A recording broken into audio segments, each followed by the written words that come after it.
कोण होणार एआय म्हणजे आत्मनिर्भर इन्व्हेस्टर मध्ये पुन्हा एकदा तुमचं स्वागत आहे, ज्याच्यामध्ये आपण सोशल एक्सपेरिमेंट्स करतो आणि पब्लिक मधून 2 जोड्यांना निवडतो. मग आम्ही त्यांना हे एआय बलून्स देतो. नंतर आम्ही प्रश्न विचारतो जे अगदी सोपे असतात आणि प्रश्नांच्या शेवटी जो प्रश्नांची योग्य उत्तरं देईल त्याला हे एआय बलून्स फोडण्याची संधी मिळेल. चला सुरू करूया. तर आज मित्रांनो आपल्या सोबत आहे राशी आणि ऋषी, भाऊ बहिणीची जोडी. तर चला सुरू करूया.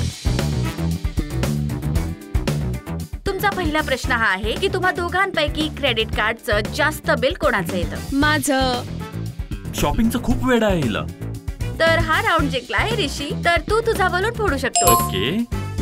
ओ वाव, हे काय? एआय बलून आहे. अच्छा, ओके. चला तर मग बघूया दुसरा प्रश्न.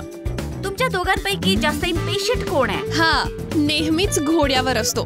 असं? अर्थात मी असतो. ठीक आहे. हा राऊंड जिंकते राशी. प्लीज बलून फोड. वाव. Mystery continues. हा, चला आता तिसरा प्रश्न. तुमच्या दोघांपैकी सेलचा जास्त फायदा कोण घेतं? मी. फक्त डीलचीच वाट बघत असते ही. तुला तर हे सेल कसे असतात माहितीये ना. तर हा राऊंड सुद्धा. वाव. आता तुमच्यासाठी प्रश्न आहे की लहानपणी तुमच्या दोघांपैकी कोणाची पिगी बँक भरलेली असायची? माझी. अर्थात ह्याची पिगी नेहमीच रिकामी असायची. हो, कारण घरातले सगळे चिल्लर हिच्याकडे असायचे ना. काही खोटं बोलतोय हा, खोटं बोलतोय. हा राऊंड पण जिंकते राशी. प्लीज बलून फोड. वाव. ह्यात लिहिले आहे स्वावलंबी गुंतवणूकदार. एआय म्हणजे आत्मनिर्भर इन्व्हेस्टर. मी मदत करते.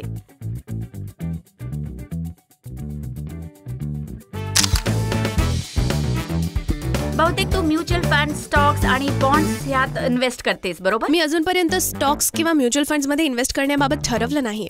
तुमच्यासारख्या तरुण पिढीने यात मोठ्या प्रमाणात भाग घेतला पाहिजे. देशातील 20% डीमॅट अकाउंट होल्डर आहेत महिला आणि राशी सारख्या तरुण मुलींमुळे ही संख्या अजून वाढली पाहिजे. आत्मनिर्भर इन्व्हेस्टर बनावंच लागेल, कारण तुमच्यामध्ये आत्मनिर्भर इन्व्हेस्टर बनायचे सगळे गुण आहेत. मग काय म्हणतेस? होय. तर तुम्हाला पण बनायचंय एआय म्हणजे आत्मनिर्भर इन्व्हेस्टर?